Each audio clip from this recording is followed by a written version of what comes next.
here. My first question is, with your particular production, if you guys could state who you are, what your role was, and then we'll go right into the question. So my question to you guys would be, what attracted you to the film? And maybe like what, as far as a director, what was when you were viewing it and looking at the scripts, what was attractive to you, and all the way down to the writers and the cast. So we'll start here and we'll just work our way down. And maybe we can get like 1 or 2 people from each production for the sake of time. My name is Rich Moore. Myself and Tony Abate, we were on the production for Blue Code, the police drama. I'm a producer on it, he's the actor and writer. And what attracted me to it was looking at the director, Will Haynes, who couldn't be here, is looking at his body of work, and wanted to do something with him, and which was pretty amazing to work with him. And I don't know if Tony has anything to say. Sure, I'll just jump in there. Tony Abate, actor and co-writer on Blue Code. Yeah, I think the basic thing is pretty much what you saw here was episode 2. So it seems kind of like a run-of-the-mill type of cop thing, which I don't know how many people are interested in these days. But what I think we were interested in doing, which you kind of get in episode 1, is basically it's about a cop, or a detective actually, that's trying to get a heart off the black market for his dying wife. She needs a heart transplant. She's on the waiting list. Actually, she's not on the waiting list. She can't even get on the waiting list. So it's all his pursuit in trying to get this heart off the black market. And it's basically how many casualties happen along the way. How far is he willing to go? So that's kind of what we were interested in, is doing a cop thing, but not procedural or just kind of run-of-the-mill thing. So something a little bit bigger than that. So. Do we have anyone, or cast? Well, you were a part of the cast, but anyone else? What are your roles? They're a different show. I knew that. Okay, then let's get you guys as well. Hey, so my name is Woodrow Hancock. My show is Man Life Crisis. I wrote and executive produced it. We actually had a good opportunity to work with a lot of cool actors and a well-known director, so we took that. We like to create shows a lot and kind of try to pitch them as you know, to small companies, or pitch them as, you know, pilots or whatnot for TV. So it was just a good showcase piece for us to create and write, and have a good opportunity to work with, you know, the director and a few of these actors. So there you go. He's going to talk for me. Hi, I'm Adam Roa. I directed and produced The Waiting Room, along with Carmen Faulkner, who produced and also was one of the lead actresses in it.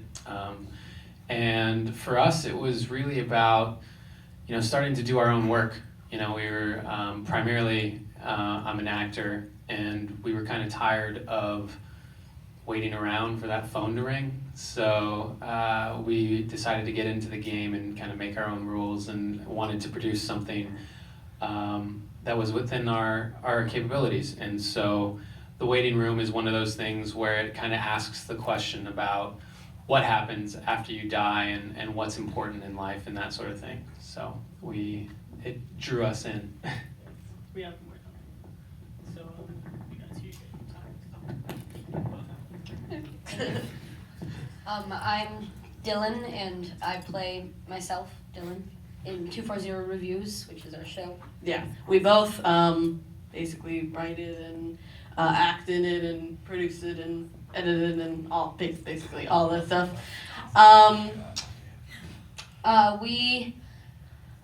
We became best friends in kindergarten, and ever since we've been making videos together. We were always sort of into it. Of course, it wasn't always as high tech as that. We were originally just in front of our computer, little webcam, talking about stuff with stuffed animals, but. Yeah, we just decided to try and actually get somewhere with this one. So, yeah. And for this specific, what we're doing, 240 Reviews, what you saw isn't really the main thing. It's mainly like a review show for video games and movies and things, and then we go into skits about what we're talking about, something like that, which was a parody of one of our favorite internet shows, Video Game High School. So that's, yeah. I'm Greg Fitzsimmons. I did John and Jen Are Married. I did everything but act in it. And the show sort of came about from me and the actors sitting around, being frustrated and not waiting for the project to happen. And we decided we had all the tools we needed to make a show. And I sat down and wrote a bunch of episodes, and we shot them. And we have 8 online now. We have another 8 that we just finished that we're launching next month. So it's been fun. It's a chance to sort of exercise things that I think sometimes in my head and not want to say out loud to people. So it's been fun to explore that in characters. I'm Sarah Ellen Stevens. I wrote and created Token. I acted in it. I grew up in a theater lifestyle. The houses are about this big. I'm just in love with the blue-collar, hands-on theater lifestyle where you have a hand in taking care of the production and maintaining it once it's up. And I was kind of frustrated with what I was seeing as far as African-American female representation in their 20-somethings, which became homosexual representation in their 20-somethings, Asian representation. I just noticed there's this gap in how there were always I don't want to use boxed in, but behavioral patterns in a way that we can understand them better. So what if we put a group of a bunch of tokens together and just have them be normal and make a story about theater, the bone marrow of it. The heart is about theater, and just winking at it a little bit. I'm Vandit Bhatt. I'm a producer, a co-director, and I acted in Token. I want to add that the idea is inspired by our experience at a wonderful theater company that we worked with when we had just moved to New York City. It's the Flea Theater, New York City. Sigourney Weaver and Jim Simpson run it. It's just a fantastic company, and it was loosely inspired by that. And a lot of the cast you see in it were part of the theater company. Their theater company is called the Bats, ours calls the Tick, the Rats. The company's the Flea, the company's the Tick. So we subtly pay an homage to the theater company. But yes, all of our training mostly comes from theater, and the theater itself becomes a symbol of everything that, as an artist, that you want to protect: your home, your life, and your goals and your dreams. And I'm going to pass it on to one of our other producers, Natasha, and also Kim. Hi, I'm Natasha Soto-Alborz, and I'm a producer on Token, and I play Natalie. So yeah, just a quick add-on, to echo what Sarah was saying. I think, as women and sometimes as minorities, we have kind of limited opportunities to play interesting characters and to sort of just do something a little outside of the box. And it's a kind of about showing that, but also, like Sarah said, making it normal. Because I think what's so cool about living in New York City, LA is like that. That is the way the world is. It is just diverse. It's not a big deal. So it was really cool to tell a story where that's just the norm.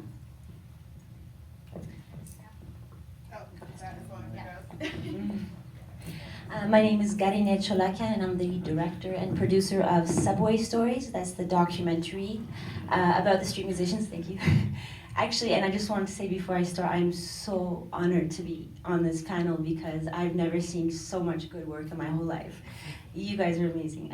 So anyway, I just wanted to say that, what attracted me to Subway Stories was the purity of that moment when you're rushing to work every day, and just for 1 second, you have a moment to hear beautiful music and how that changes your whole day. And every time I would pass by, I was like, I have to do a story about this. I have to. I was so compelled, I couldn't not do it. So that's why I did it. Hi, I'm Andy Goldenberg, and I am the co-writer, creator, and lead actor in Bad Timing. It's a 15-episode web series. All the episodes are out online. And it kind of was born from a sketch with the thought of, when I was growing up, everybody would always say, if you were on a deserted island, who would you want to spend the rest of your life with? And everybody would always say a supermodel, and my thought was always well, they're going to have to want to live with you too. And they're not going to like it at first. They're going to have to grow to love you. And so that sort of evolved into this series about a sort of nerdy guy after a zombie apocalypse at the end of the world with the girl of his dreams. And super fun. It's the biggest thing I've done, and yeah, it was super exciting to be here today. I'm gonna hand it off to my producer. Hi, I'm Mike Wickham. I'm one of the producers on Bad Timing. I guess what attracted me to work on the project was Andy's channel, Golden Tusk, on YouTube. I knew that Andy was a really gifted artist and a really talented guy because he did all of these parody videos that he takes movie theme songs and sets lyrics to them, and he would do them all himself. And I saw this just amazing talent in this guy, and then heard about the concept, and then read the script and fell in love with the script. And from a production standpoint, I thought, oh, it's two people in one house. This is great. So and then knew that it was a project worth tackling and also very doable on a very limited budget kind of a thing. So. And we went out there, we shot for 4 days out in Joshua Tree. It was amazing. Great cast and crew, people that we work with all the time, people who are friends more than anything else, and also just really talented people. And we're just really happy with the project and working on season 2. So Thanks, guys. So we're gonna do one more question. I'm gonna hold off on you guys to have a specific question for you guys, okay? So let's try and do maybe one person from each film. That way we can make sure we get through everything. So my next question would be, what do you guys feel about having to promote your work through YouTube and your websites and things like that? What challenges do you find with that? What are your thoughts, and what challenges do you find that may bring upon? Because we have so much new media and outlets for people to see your work. First of all, I think it's great. It's a great venue because it's you don't have to have, that's the distribution right there, is the online. And the challenge is, of course, you're I don't want to say competing, but you are competing with so much good work, and how do you get it out to the masses? But with that said, it's still a great venue for distribution if you don't have that, larger distribution or the money for that. So yeah, I think, but we love the fact that we can, there's so many filmmakers that are out there now that can utilize this medium and get their work out there, because I think 20 years ago, that was more difficult to get work out. So yeah, we enjoy it and actually, thankful for that opportunity. Is the question specifically for YouTube or? No, for any type of online platform. Yeah, oh, okay, yeah. Whether it's your website or whatever. Right, okay. Yeah, it's incredible because you can, essentially be your own studio. You can put up your own material, and then you can, if you have any connects or whatnot, or if you know anybody that does, can shop your material. In other words, I have friends that work on the corporate side of things, not the creative side, that bring guys like all of us in, and girls, all of us, all the time, bring us in for good ideas. They say, what else you got going on? They're checking out so many, of your episodes you currently have of a series, maybe other series you did have or in development with. And, it's really cool because that's kind of where they're pulling from the new ideas, new younger generation. Yeah, I love it. Cool. Yeah. He's going to talk again. Yeah, I think that a big problem, that we face with this new kind of distribution model is the saturation of the market. There's just so much content out there now. But the beautiful thing about that is that market didn't even exist until recently. So we actually have a chance to do that.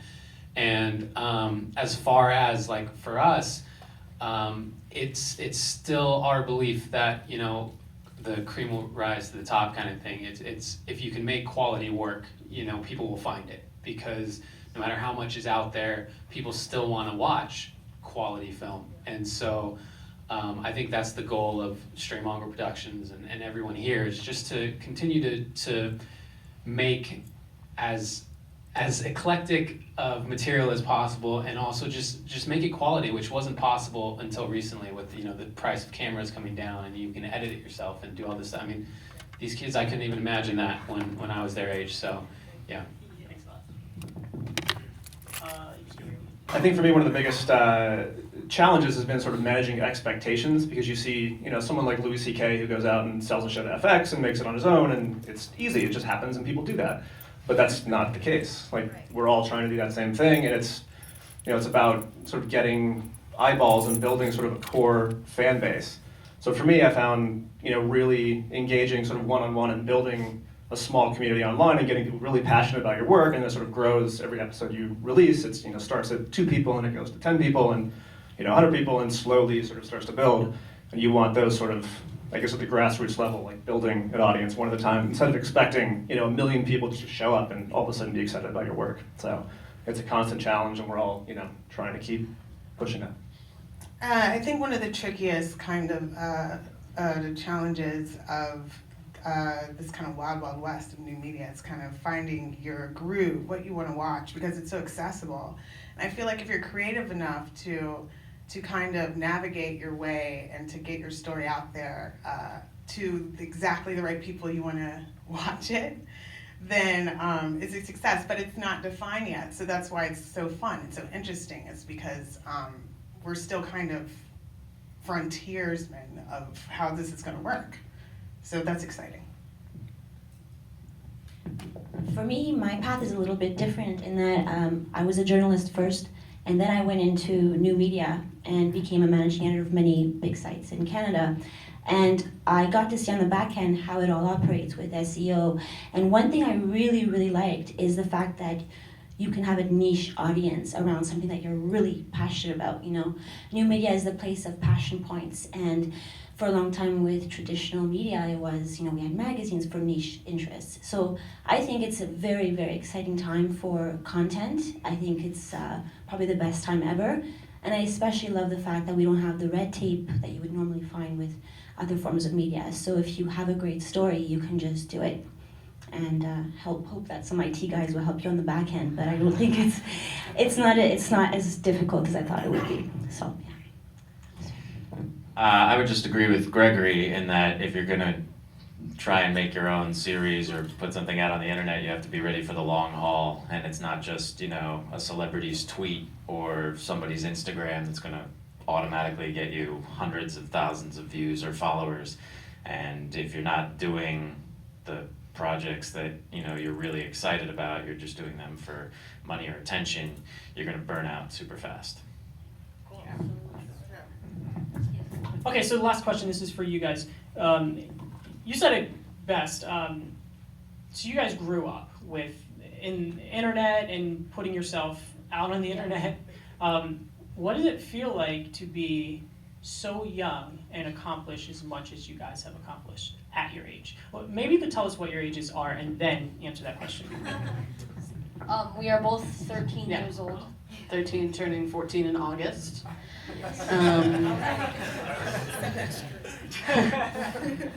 I don't know, it's just, we've always loved doing this, making videos, and I don't know, it's just really fun, and to actually accomplish things with what we love is really fun. It's really awesome.